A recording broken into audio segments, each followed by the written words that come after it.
The Planet Sport Rugby Podcast. Hello, Lynn Flint here. Welcome to the Planet Sport Rugby Podcast. If you're tuning in for the first time, we're all about African rugby as we get to know the faces behind the continent's fastest growing sport. As always, we've got some real talent on today's podcast. I'm very pleased to be joined by our first Kenyan player on the podcast. He's got in early.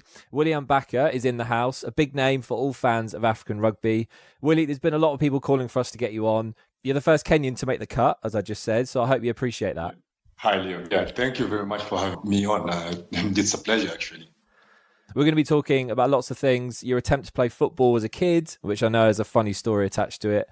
We'll talk about your sevens career, 15s with the Simbas. We'll get listener questions in. I know we've had about 300 people send in their fan mail for you, Willy. So we'll pick your brains about all things Kenya rugby. You're probably thinking now, Willy, aren't you? I didn't really sign up for this. How do I get out of this? No, it's always good for the better of the sport and actually putting not just, let's say, South Africa in the world rugby map, also like other nations. So yeah, it's good, and I'm not complaining. Preach it, brother, preach it. You're a big fish in Kenyan rugby, continental rugby even, across the whole continent. People would recognise who you are. When you look at where you are right now, what you've achieved in your career and the impact you've had on Kenyan rugby, are you surprised at how far you've managed to come, or did you always have it in the bag and you knew you had a bright future? I'll say if I start way back from high school, I remember because I used to play soccer, because coming from the Kenyan coast, nobody talks rugby. But once I moved to Nairobi, I came to know the sport, but I was still playing soccer. Now I went to high school and went for soccer tryouts because it was used to be something that I really love. I still love it still. And went for the tryouts, and the seniors were like, no, your legs are too small, you cannot kick a ball. And that's how I ended up actually missing out on the high school soccer team. But I think it was also a blessing in disguise. I remember sitting in class, actually pretty sad, thinking, what am I going to do in my life? It felt like literally the whole world had just ended, and I wanted to do something. I'm an active person, and I wanted to participate in a sport. And the school head boy was doing rounds asking, what do you think about actually starting rugby in the school? And people were taking a vote, and it came to pass. So that's actually how I started to play rugby. That coach doing those trials back then for your soccer, they had no idea what they were doing in kind of slating you for your little legs, sending you over to rugby, and the rest is history. So I think they should take some credit for your success, really, shouldn't they? I actually say, high school, Kenyan high schools, in terms of coaching and all, most schools don't have coaches. And if they have coaches, it's just somebody a video, I say somebody close by from the school is I'm just going to help out. And at that time, it was the seniors running the show. And they pretty much decided who's going to be on the team. And for me, I look back at that story and I laugh because I feel like it was a blessing in disguise, because if I went the soccer way, I don't know where I would be. But looking back and so many things that I went through, actually getting a cornea transplant, after that, actually starting rugby in school and staying out for the year and told not to lift heavy weights and actually not even swim with the condition that I had. So looking at it now, I'm happy with the way my career has gone so far. I feel like I still have so much to offer, but yeah, I'm just gonna take it one day at a time. I bet you're happy. And once you'd figured out that rugby was your thing, your passion, did you have any role models or people that you looked up to and you said, I want to be like that player one day? Somebody asked me this question once, and oh dear. I remember because I never actually thought of actually even playing for the Kenya Sevens. I say in high school I was just doing it for fun, and then I remember one time my English teacher, we were talking about games and stuff, and he was like, I think the only person who can actually represent Kenya in any sport here is Willy, and I was pretty shocked. Yeah, okay. But I just put that in the back of my mind. And I remember again getting selected to play in Safari Sevens. I'm pretty sure you had it for the high school teams. I went to the bus stop, got there, like, because we laugh about this with my mom sometimes because she didn't, because it was actually before finishing high school. She was like, you need to concentrate on your studies. And she called the school and she was like, do not allow Willy to come for this tournament, And pretty sad, of course, but yeah. And I remember calling her because I remember going to the bus stop on like because I was getting picked up at a certain bus stop, and the guy I got there was like, "You're not on the list." I'm like, "Last time I checked, I was on the list," and that came crashing down on me. But I remember calling my mom pretty sad. She knew what had happened, but yeah, thanks, Mom. She was like, don't worry about it. You're going to be playing bigger and better tournaments. I'm like, okay. Like she actually mentioned like a few of these countries. I'm like, okay. So I remember actually getting a first caller for the Kenya Sevens. And that is the first thing that actually came to my mind. But actually thinking about like playing in the world stage and actually representing Kenya, like when I started playing rugby, nah, not yet. Probably soccer, because it used to be like something I grew up playing. Yeah, probably soccer, but rugby now. It's all making sense now. The amount of people then who obviously spoke into your life and said, Willy, you're going to make it. I know when your mum says that, normally you just go, yeah, it's because you're my mum. But it sounds like, people actually saw something in you. So it's probably not a surprise at all. The power of the tongue, they say. Yeah, exactly. I believe what you speak, you become. So, like, I always choose my words wisely in terms of like what I say about myself, because like I believe like once you speak something, it's actually like you're declaring it. So yeah, that's the power of the tongue, I say. that's very cool, very interesting. Yeah, you said it yourself. You've gone on to represent Kenya. You did get there in the end. And just racking off some of the achievements you've been able to get hold of across 7s and 15s, by the way, which is worth saying. Commonwealth Games, 7 World Cup, Olympic Games. Has the journey been as fun as it sounds like it has been? Because it sounds pretty epic from an outsider's point of view. Of course, like for greatness to happen, like you have to actually go through a few things. Like I remember after leaving high school, went for my first actually club. Got there, we were playing juniors with the seniors, and like everybody who from high school we formed a team and like we're playing the guys who were like actually representing Kenya Harlequins at that time. I remember like 5 minutes into the game, somebody kicked a high ball and was like concentrating on the kick and like on the ball, and the next minute I just realized I'm on the ground in so much pain. On the contest, I got a knee on my face and like ouch, yeah. Got a little bit concussed, was out for 2 weeks, and never used to even love the gym, and I played like my first year of club rugby without even hitting the gym at all. Like I was just that's impressive. Yeah. How you survived. Yeah, I actually questioned myself, like how was I getting through it, But blessing that happened was when my current coach, like he listened to me in my life, Geoffrey Kimani, the previous strength and conditioning coach in Kenya Sevens, right, came to Harlequins, and he's the one who actually, we didn't do any gym work with him, but we did a lot of rugby specific conditioning, and people always enjoy the end result, but like actually achieving or actually getting what you want, you have to fight forever. Very true. I'm going to say like, I went to a high school where we didn't even have a rugby ball when we started. We trained with a volleyball. It's been quite an interesting journey in terms of like actually getting where I am right now. And it's not been an easy one, I think. But Kenya as a rugby nation just absolutely loves its rugby. And wherever you seem to go on the World Series circuit, there are just noisy Kenyan supporters in every stadium. Even if you're on the other side of the world, there seems to be a pocket of Kenyan fans. I mean, it must be a massive driving force and influence on you guys, right, on the pitch, when you can go anywhere and your supporters are pretty much the best going.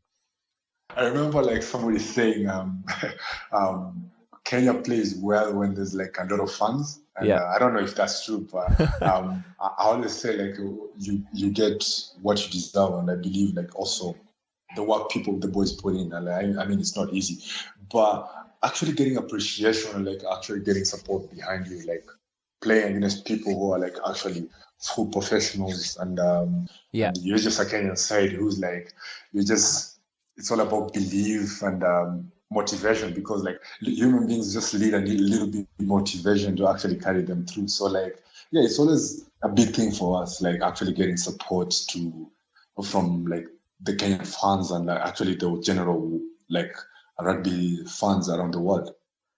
And now you definitely be classed as one of the senior players. Do you feel like you've stepped into leadership roles and you're now one of the guys that people look to? Because it seems like people look up to you, especially in that squad.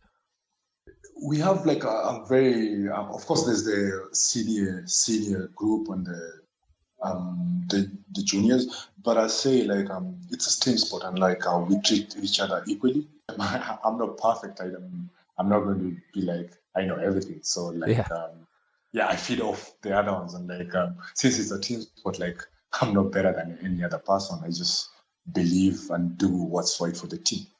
Let's touch on the current situation. I know it's been a turbulent last year, particularly for lots of senior pros. I know for the Kenya Rugby Union as well. With the current situation as it is, there's lots been written about it, lots been said behind closed doors over things like support and finance and contracts, whatever.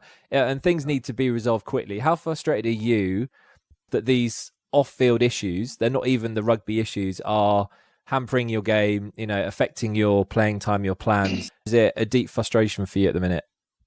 I mean, it's pretty sad, like knowing that, like the boys and myself, like people putting a lot of work, and like even like on our day-to-day life, we get to go through issues. The best way is like try to resolve those issues. And right now, so far, like I believe like Kenya Rugby is doing all they can to resolve the issues, but at the same time, like of course it's pretty sad, because like all we want to do is like put Kenya in the world map, and for that to happen, we have to like put the best out there. I say it's pretty sad looking at it, how actually Kenya Sevens started in terms of like people, what they were Tembezi, they were called, putting in their own money to actually travel and actually put the Kenya Rugby up. Yeah, every cloud has a silver lining. So yeah, hopefully get to resolve the issues. It's not just you. It's lots of senior players that have taken a stance to take yourself out of selection while this basically gets sorted and while things are progressing with negotiations. How hard was that for you to make that call to step back and to say, I'm not going to play for Kenya at the minute? First of all, like most people have misunderstood what happened. Got offered a job, and like you just didn't accept the terms of the job. So like I believe everybody has a right to say yes or no in terms of like. So, yeah, very true.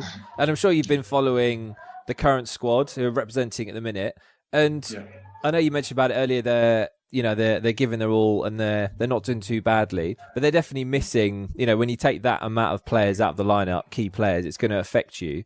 And I suppose that the danger is that at some point, with a bit of urgency, Kenya's status as the nailed on core status side could be in danger. Are you concerned about how Kenya Rugby is going to handle the next year, or are you just thinking you have faith the players are good enough and they'll turn it around? We have the talent. Like somebody once mentioned to me, Kenya is a goldmine for talent. If it's nurtured properly, for sure. Like in the future, Kenya Seven is going to continue without me or with me. So like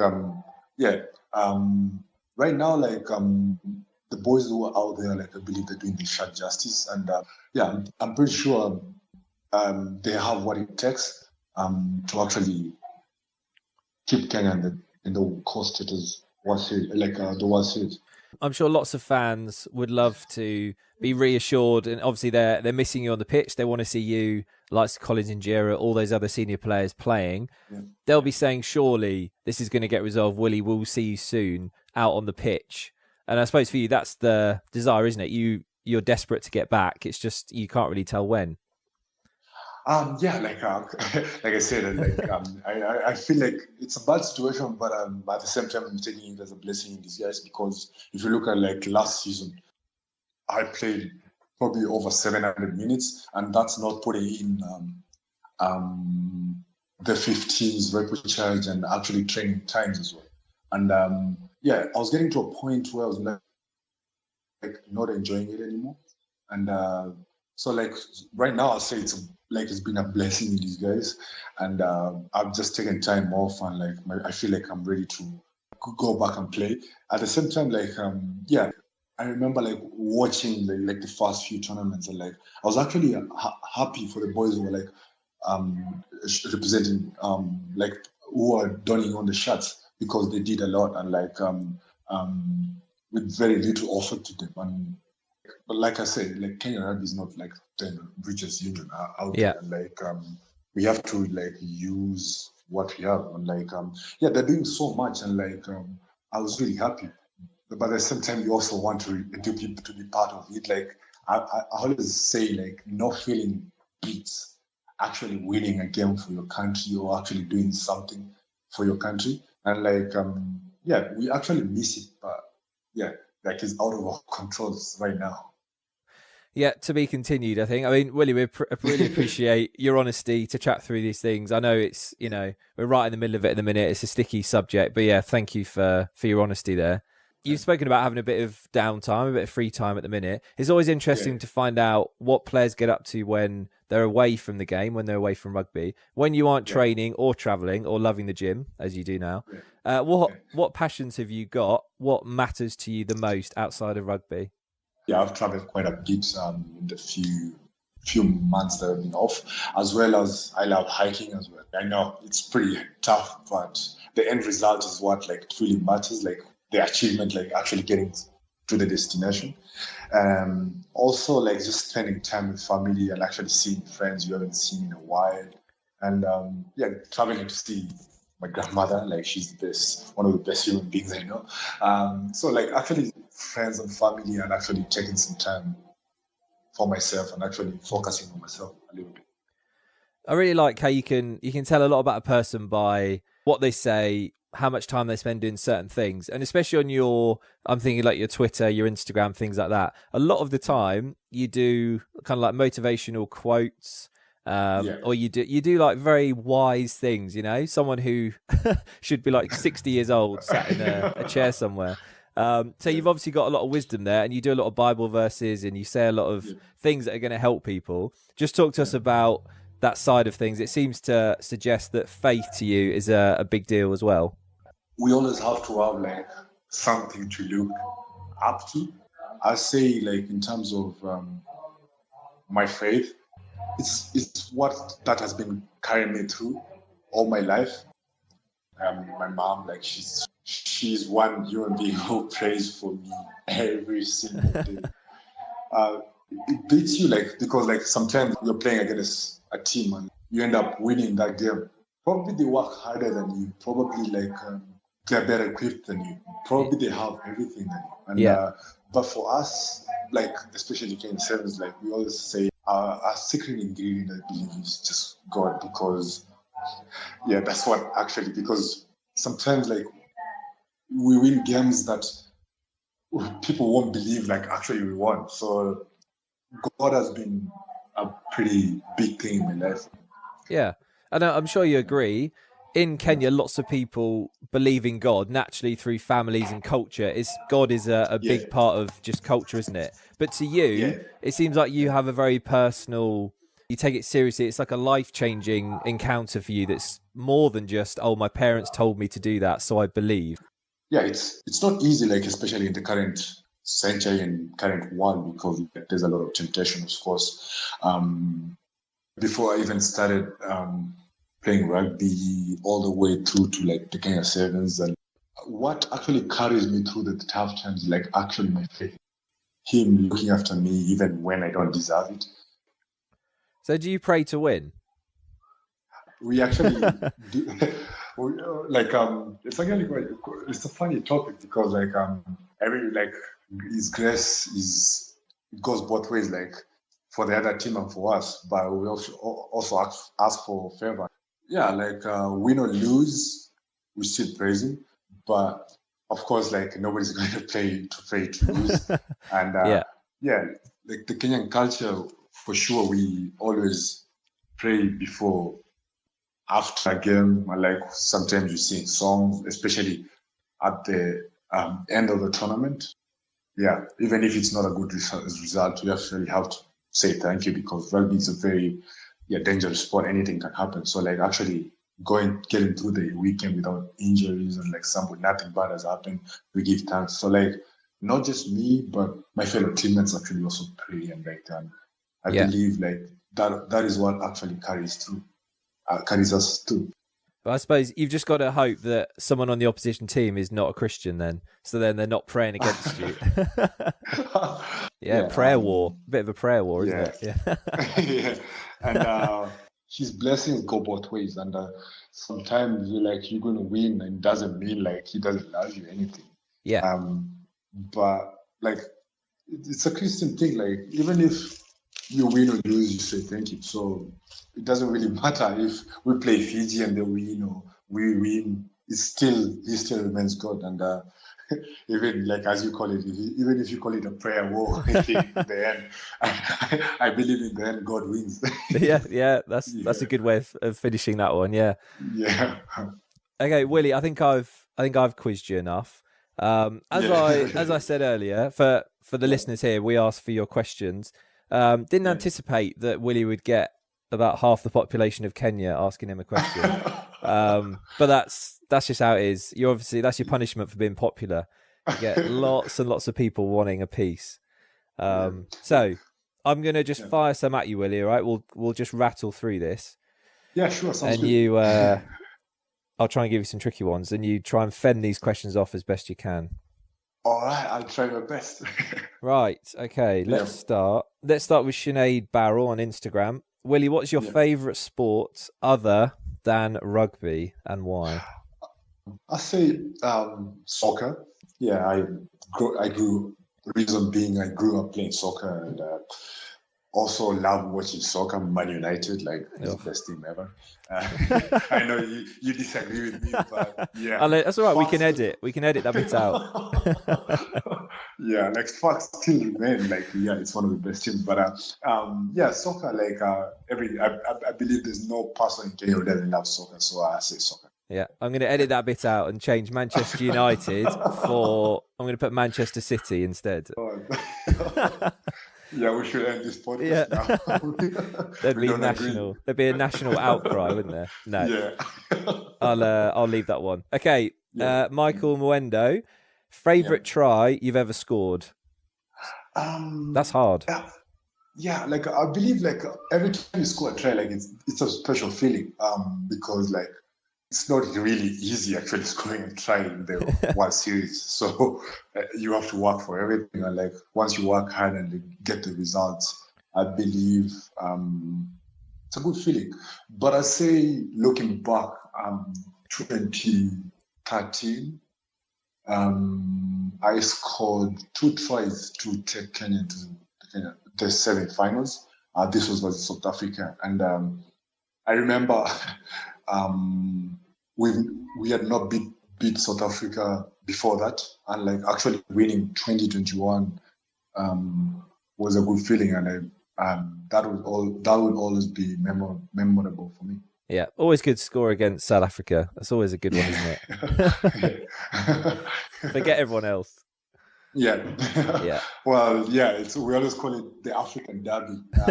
So once you get to like actually knock them out in the, let's say, the quarterfinals, it's a good feeling. But, yeah. Very, very understandable. Yeah, that's our pick. You've scored so many good tries, and they're normally quite lengthy, spectacular. You running one length of the pitch to the other, so you've done well to remember one above the rest, really. Okay, Isaac Wegs in Kenya on Instagram. This is a hard one. What is the secret behind your success and your good form on the pitch? I say first of all, my God, like without God, like I believe, because He's in control of everything.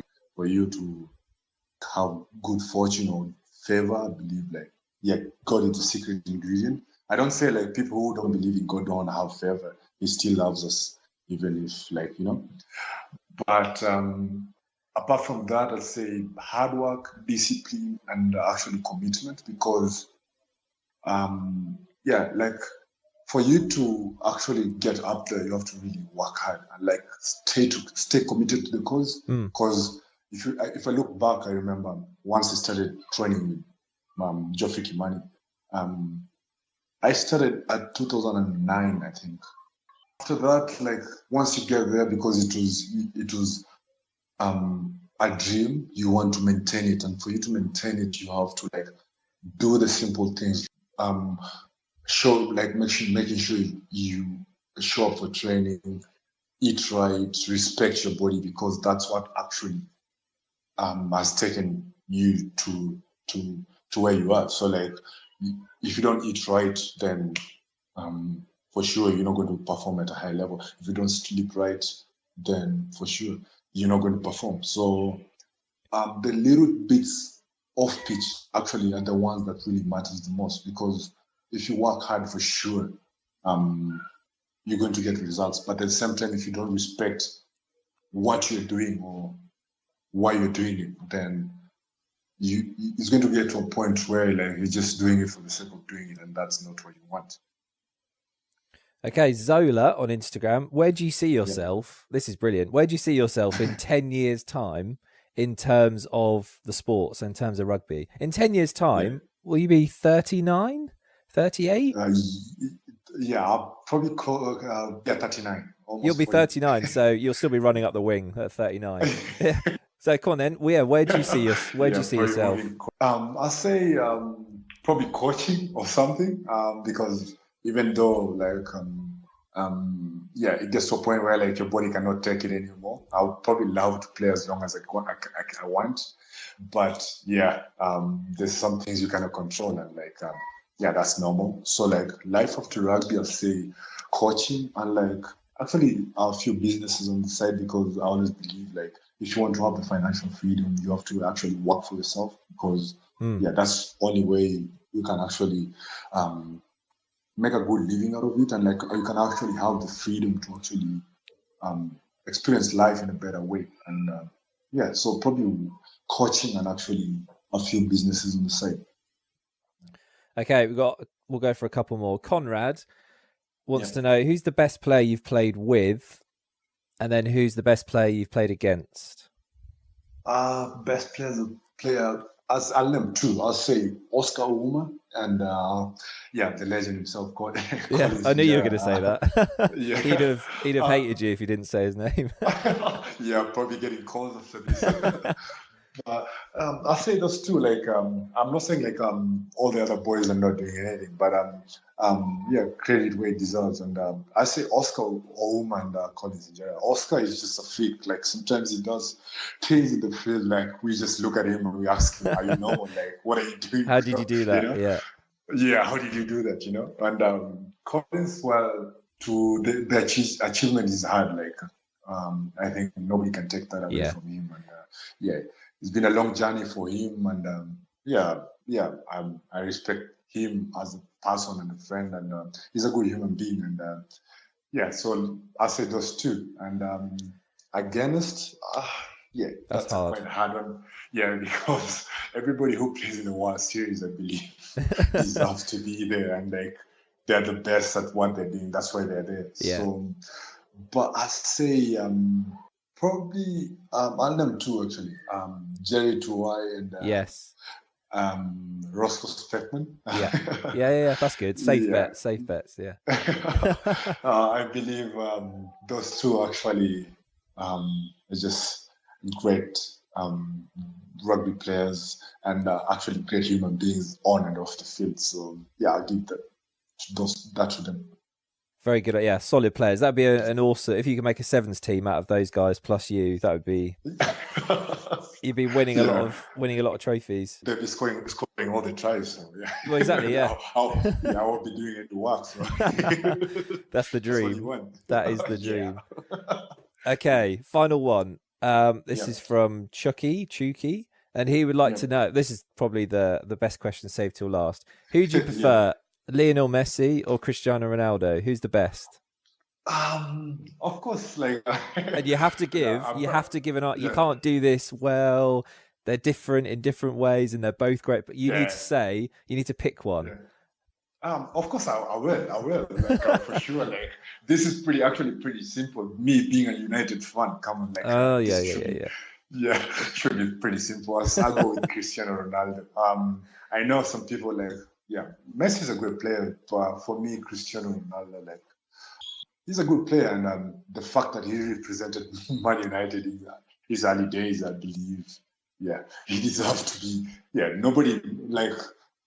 Anybody who plays for Man United or has played for Man United deserves to be actually get that title as one of the best. So Yeah. yeah, I'll go with Cristiano Ronaldo. Yeah, that's a good shout. I would agree with that. I always say, if you look at Yeah, international football, yeah, Ronaldo with Portugal is so much yeah. better than Messi with Done Argentina. exactly, And exactly. Yeah, that's what always, I don't care how good they are for Barcelona, Real Madrid, Juventus. As soon as you put them on the yeah. international stage, International, yeah. it's That, that's yeah, that's why it matters most. Yeah, I exactly. know. So Yeah, I'm with you on that. I'm definitely with you on that. we agreed on something about Man United. Yeah, it took 40 minutes of the podcast, but we agreed on something. Whoa, that's a special. That's a special one. That is very Should be in the special. memories. Yeah. Well, Yeah. you've survived. You've had a barrage of questions from your big fans there. So yes, we apologise to all those people, those 3,000 people who we couldn't have their questions answered. But maybe we'll have to get Willy on every week for a month, and then just keep asking question after question. Yeah, But yeah, we haven't got enough time in the day. by the time I'm done with those questions, yeah, I guess so. You'll be Yeah. 39. You will actually be 39 by then. Yeah, but it's exactly. I was actually going for that. Okay, right. Just before we wrap up, Yeah. we're going to play a little game. Fair It's enough. called Life Swap. I'm just going to ask you. Yeah. We want to find out if things hadn't panned out the way they had for you, what you might be doing or Yeah. what you love to do. So I'm just going to read a statement out, and I just want you to finish the end of this statement. Okay? So it's very, Wow. All right. very simple, and you have to be completely honest. All right. Okay. If you could have any other job, it would be what? I'll say chef. I believe I do. Do I have to give a reason about that? Yeah. Yeah. Okay. I believe like I love cooking. I don't like cleaning after myself, but cooking. No one does. Yeah. It's just very satisfactory and like actually making something that people are going to enjoy if it's actually really good. Yeah. So yeah, I'll probably say chef. Yeah. That'd be amazing. The Ambaka restaurant. That'd be brilliant. Yeah. Maybe. Probably at 39, I should start, that's the plan. You never know. That'd be amazing. Yeah. If you could live in any other country, it would be what? Wow, that's a tough one. I'll go with Canada. Yeah, good shout. Yeah, I don't know. Like, I've been there like probably two or three times, and yeah, every single year that I've been there, it's been an awesome experience. Canadians are very nice, and yeah, I'm not saying other people are not nice. I don't want to get jumped on the street and be like, "What did you say?" Yeah. What did you say about us? Yeah, but yeah, there's something about Canada that I really love, and yeah, that's one place I'll probably be living. Sure. If you could own any sports team, any professional sports team in the world, it would be. You know where I'm heading about this, but yeah, I'll say soccer. I'll probably go with Man United. Yeah, ever since I was a kid, I used to like actually just watch soccer, and like Man United used to be like the it thing. I think it was the time of when it was Sharp that was the sponsor. Yeah, and long time ago. That jersey was really so like it was so dear to me that when I think it got lost or something happened to it that year. I was sad for a very long time when that happened. So yeah, probably Man United. And in terms of rugby, I'd say Munster Rugby. Yes. Yeah. Like I believe it's like one of the best teams in the rugby professional setup. Wow. So you would buy Munster Rugby? Yeah, yeah. I know it's a Kenyan saying you buy like it's an Irish team, right? Yeah, that's such a random club for you to pick. Yeah, well, I say the world is full of surprises. So. Well, yeah, true. Yeah, Okay, no, that's good. That's yeah, why we do this. We wouldn't know that yeah, otherwise, would we? So now we do. That's why we do it. yeah, yeah. Okay, if you could meet any rugby great from the past or present, it would be who? Um, Probably Brian O'Driscoll. Yeah, Yeah, I believe like he's one. He was a great player, and yeah, it would be just nice to have a seat with him and just pick his brains out. That would be fun. we're starting to get a nice little Irish rugby theme here. Every question is going towards Ireland. I believe, like, I think I think for cold places because Canada is pretty cold and now Ireland. So yeah, Yeah. who knows? Like, probably I'll be supporting Irish in Ireland. Okay, last one, Willie. If you could give your 10-year-old self any rugby advice, it would be what? Probably stay off the Cubs because I think that's one thing. Yeah, every rugby player struggles with like how like especially Kenyans like we are surrounded by so much carbohydrates. You love your carbs. Yeah, that once it's off season, by the time you get back, like the SMC is always really really mad. Like, what have you been doing to yourself? Like, come on, watch your dad and all. So like, once like you keep away from the carbs, but yeah, I know. Like, yeah, something always has to like challenge a man. So. Oh, that's brilliant. Well, we know so much more about you now. You're a carbs addict. You secretly want to go and play rugby in Ireland. You're supporting Ireland in the World Cup, and you want to be a chef. I mean, that is Willy Ambaka in a nutshell.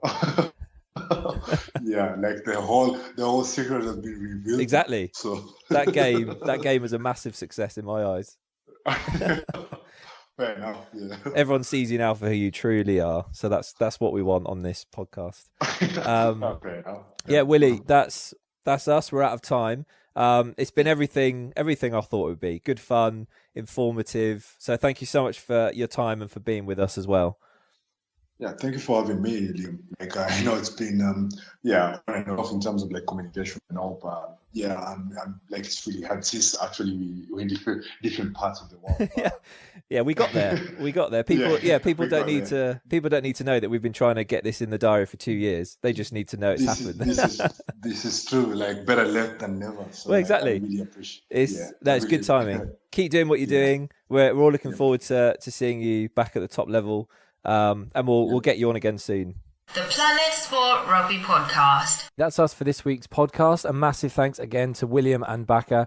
Do remember you can keep up to date with our movements across social media. That's Facebook, Twitter and Instagram at PS Rugby Podcast. We've got you covered on whichever platform you prefer. You can also join our WhatsApp community where we can keep you updated with upcoming episodes. And even more importantly, you can send in your questions to us for our rugby guests to answer on the podcast. So all you have to do is drop us a WhatsApp message on +44 7707 776 790 with your name and where you are in the world. So do join us for the next podcast where again we'll be getting to know one of Africa's best in the world of rugby. And if you'd like to listen to this again, anything that myself and Willie have spoken about today, you can jump onto iTunes, Spotify or visit our website, which is planetsport.tv, where also you'll find our other two shows, Planet Sport, which is for the all-round sports fan, and Planet Sport Football Africa. Do go and check them out. But until next time, I'm Liam Flint, and you've been listening to the Planet Sport Rugby Podcast, which is a Passion for Sport production.